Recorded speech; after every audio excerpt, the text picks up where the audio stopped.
انما الاعمال بالخواتم، اعمال کا دار و مدار خاتمے پر ہے۔ انسان ساری زندگی اچھے کام کرتا رہتا ہے، آخری وقت میں کوئی ایسا کام کر لیا جس ایک کام کی وجہ سے سارے اعمال تباہ و برباد ہو گئے، اور یہ بندہ اسلام سے باہر چلا جائے اور اسی وقت موت آ جائے۔ ساری زندگی برے کام کرتا رہا اور آخر میں کوئی ایک نیکی کر لی اور ساتھ ہی موت آ گئی۔ میرے بھائیوں، ہمیں بھی موت کی تمنا کرنی چاہیے اور ایسے انداز کے اندر کرنی چاہیے کہ اللہ جب تک تو ہمیں زندہ رکھ تو اسلام کی حالت میں زندہ رکھنا، یا اللہ جب ہمارا خاتمہ ہو تو خاتمہ ایمان پر فرمانا۔ یہ موت کی تمنا جائز ہے اور یہی میرے نبی نے بتایا ہے، میرے نبی نے ہمیں بتلایا ہے، اللہ کے نبی علیہ الصلوۃ والسلام نے ہمیں بتلایا ہے کہ جب کوئی بندہ موت کی تمنا کرنا چاہے تو وہ اس انداز کے اندر کرے، اے اللہ جب تو میرے لیے موت کو بہتر سمجھے تو مجھے فوت کر لینا، اور جب تک میرے لیے زندگی بہتر ہے یا اللہ مجھے زندہ رکھنا، یا اللہ مجھے زندہ رکھنا۔ اس لیے میرے بھائیوں، ہمیں اللہ سے ہر وقت دعا کرتے رہنا چاہیے۔ کیوں؟ ہم اللہ کی فرما برداری تو بہت ہی کم کرتے ہیں نا، نافرمانی تو عروج پر ہے، اور اللہ کی فرما برداری شاید صفر سے بھی نیچے ہو، جس کا کوئی پتہ ہی نہیں ہے۔ اس لیے اب یوسف علیہ السلام کا واقعہ یہاں پر مکمل، لیکن ابھی کچھ رہتا ہے، اور جو رہتا ہے حصہ، اس کے اندر اللہ رب العالمین نے ہمارے لیے اسباق چھوڑے ہیں۔ اللہ نے پھر ہمیں ترغیب دی ہے، ہمیں دعوت دی ہے کہ اپنا عقیدہ یہ بناؤ۔ عقیدہ کیا ہے؟ فرمایا ذالک من انباء الغیب نوحیہ الیک، یہ سارے کا سارا قصہ کیا تھا؟ غیب کی خبر تھی، میں نے میرے پیغمبر آپ کی طرف وحی کی ہے، نوحیہ الیک، آپ کی طرف وحی کی ہے۔ اگر میں وحی نہ کرتا اس غیب کا پتہ آپ کو بھی نہیں تھا، اس غیب کا پتہ آپ کو بھی نہیں تھا۔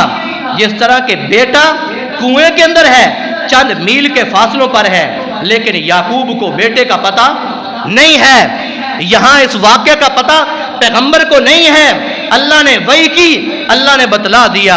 اللہ فرماتے ہیں وما كنت لديهم اذ اجمعوا امرهم، میرے پیغمبر اس وقت آپ ان کے پاس موجود نہیں تھے جب وہ اپنی بات کے اوپر، اپنے کام کے اوپر سارے متفق ہو چکے تھے، جمع ہو چکے تھے کہ ہم نے یہ مکر کرنا ہے۔ اللہ رب العالمین فرماتے ہیں وما اکثر الناس ولو حرصت بمؤمنین، اے میرے پیغمبر آپ نے یہ جو واقعہ پورا سنایا ہے، بتایا ہے مشرکین مکہ کو، آپ کی مرضی، آپ کی خواہش اور چاہت یہ ہے کہ یہ سارے مکے والے مسلمان ہو جائیں، سارے مکے والے کیا ہو جائیں؟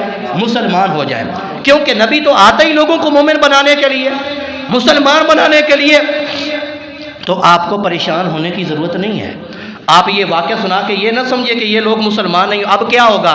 اللہ فرماتے ہیں وما اکثر الناس ولو حرصت بمؤمنین، آپ کی تمنا اور خواہش یہ ہے کہ یہ اکثریت کیا کرے؟ مسلمان ہو جائے، لیکن اکثریت مسلمان نہیں ہوتی۔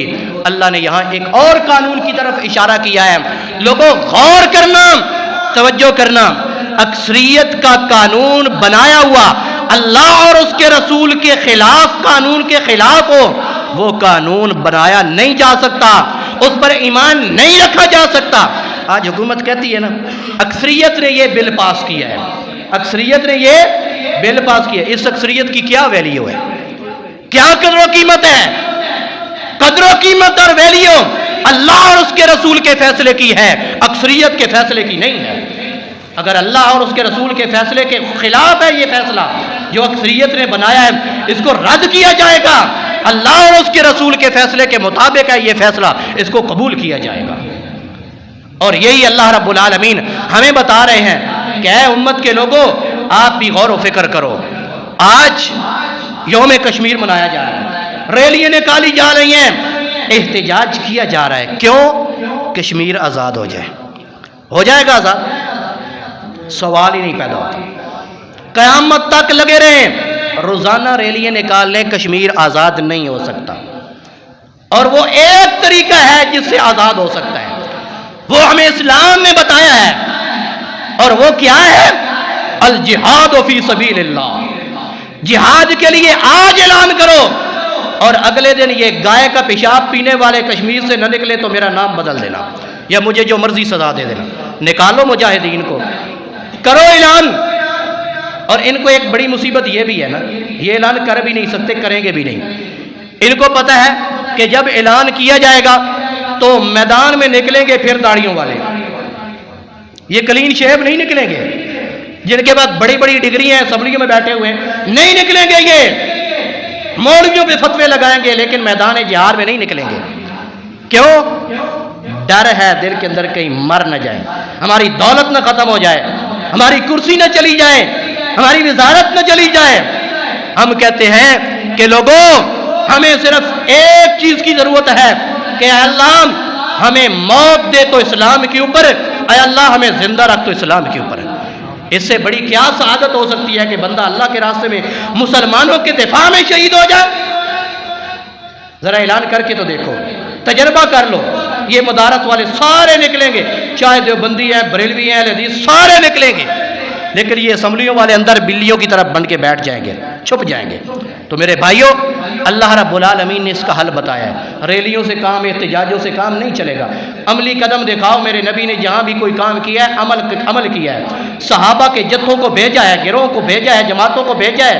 انہوں نے اعلان جہاد بھی کیا ہے اور پھر جہاد کر کے بھی دکھایا ہے اور فتح کر کے بھی دکھایا ہے. اللہ سے دعا ہے کہ اللہ ہم سب کو سننے کے بعد عمل کی توفیق عطا فرمائے. سبحانک اللہم و بحمدک، اشہد ان لا الہ الا انت، استغفرک و اتوب الیک.